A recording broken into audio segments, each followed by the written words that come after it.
What is up guys, done at the site. In this video, I'm going to show you how to add an image or logo in Lovable AI. So first you need to head over to Lovable AI's website by just clicking Lovable.dev, and after that here in this writing section you will see the option of attach.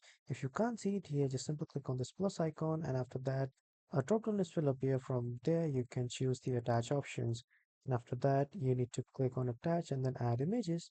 And from here in the pictures section, you can just add your image or logo that you want and click on open.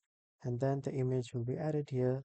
And you just need to then give a command to customize this image.